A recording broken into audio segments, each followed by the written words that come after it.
പത്തരമാറ്റ് സീരിയലിന്റെ പുതിയൊരു episode promo വിശേഷങ്ങളിലേക്ക് എല്ലാവർക്കും സ്വാഗതം. നമ്മുടെ ചാനൽ ഇതുവരെ സബ്സ്ക്രൈബ് ചെയ്യാതെ കാണുന്നെങ്കിൽ എല്ലാവരും ഒന്ന് സബ്സ്ക്രൈബ് ചെയ്ത് സപ്പോർട്ട് ചെയ്യണേ. അങ്ങനെ വിവാഹം നടന്നു. അത് കഴിഞ്ഞ് ജലജയുടെ അടുത്ത് മരുമകളെ ആനയിച്ചു കൊണ്ടുപോകാനൊക്കെ പറയുന്നുണ്ട് കേട്ടോ. ആ സമയത്ത് ചടങ്ങുകളുടെ ഭാഗമായിട്ടാണ് ദേവയാനി പറയുന്നത്. പക്ഷെ ഇത് കേട്ട ജലജയാണെന്നുണ്ടെങ്കിൽ എനിക്കൊരിക്കലും എൻ്റെ മരുമകളായിട്ട് ഇവളെ അംഗീകരിക്കാൻ വേണ്ടി പറ്റില്ല എന്നാണ് ജലജ പറയുന്നത്. ഇത് കേട്ട ദേവയാനി, നീ ഇനിയിപ്പോൾ അംഗീകരിച്ചാലും ഇല്ലെങ്കിലും ഇവൾ നിന്റെ മരുമകളായി കഴിഞ്ഞു എന്ന് പറയാണേ. അത് കഴിഞ്ഞ് നമ്മുടെ നവ്യയും അതുപോലെ തന്നെ അബിയും കൂടി സംസാരിക്കുന്നുണ്ട്.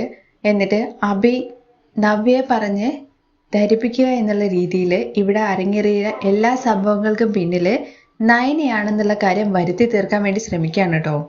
തട്ടിക്കൊണ്ടുപോകൽ എന്നുള്ള ഭാഗമായിട്ട് ഓരോരോ കഥകൾ ഉണ്ടാക്കുകയും നമ്മളെ രണ്ടുപേരും അകറ്റുക എന്നുള്ള ലക്ഷ്യമായിട്ടാണ് അവർ ഈ പദ്ധതിയൊക്കെ അരങ്ങേറിയത്. അവസാനം അവർക്ക് തന്നെ അത് വിനയായെന്ന് മനസ്സിലാക്കിയിട്ടാണ് തന്നെ അവിടെ നിന്ന് രക്ഷിച്ചു കൊണ്ടുപോകുന്നതെന്നൊക്കെ പറയുമ്പോൾ ഇത് അങ്ങനെ തന്നെ നവ്യ വിശ്വസിക്കുകയും ചെയ്യുകയാണ് കേട്ടോ. അത് കഴിഞ്ഞ് നവ്യ പറയുന്നുണ്ട്, എന്തായാലും നമ്മുടെ താലികെട്ട് 4 ആളുടെ മുമ്പ് തന്നെ നടന്നല്ലോ എന്ന് പറഞ്ഞ് ആശ്വസിക്കുന്നുണ്ട് കേട്ടോ നവ്യ. അത് കഴിഞ്ഞ് നമ്മുടെ നയനയാണെങ്കിൽ നവ്യയുടെ അടുത്ത് ചോദിക്കുന്നുണ്ട്, അബിയുടെ കുഞ്ഞ് ചേച്ചിയുടെ വയറ്റിൽ തന്നെ ഉണ്ടോ എന്നുള്ള കാര്യങ്ങളെ കുറിച്ചിട്ടോ. ചേച്ചി, ഞാൻ ചോദിച്ചത് കേട്ടില്ലേ, അബിയുടെ കുഞ്ഞ് ചേച്ചിൻ്റെ വയറ്റിൽ ഇപ്പോഴും ഉണ്ടോ എന്ന് ചോദിക്കുകയാണേ. ഇത് കേൾക്കുമ്പോൾ ശരിക്കും നവ്യ ഒന്ന് ഞെട്ടുന്നുണ്ട്. അത് കഴിഞ്ഞിട്ട് എല്ലാവരുടെയും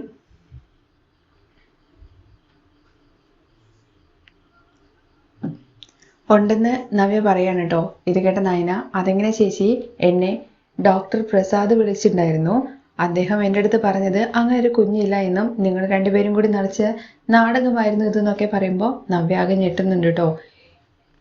ഈ കാര്യം ഇവിടെയുള്ള ആൾക്കാർ അറിഞ്ഞിട്ടുണ്ടായിരുന്നെങ്കിൽ ഒരിക്കലും നിങ്ങൾ ഈ വിവാഹം നടക്കില്ലായിരുന്നു. ചേച്ചിയുടെ ചതി മനസ്സിലാക്കിയിട്ടുണ്ടായിരുന്നെങ്കിൽ അബിയെയും അതുപോലെ തന്നെ ചേച്ചിയെ ഇവിടുന്ന് പറഞ്ഞു വിടുക ചെയ്യുക.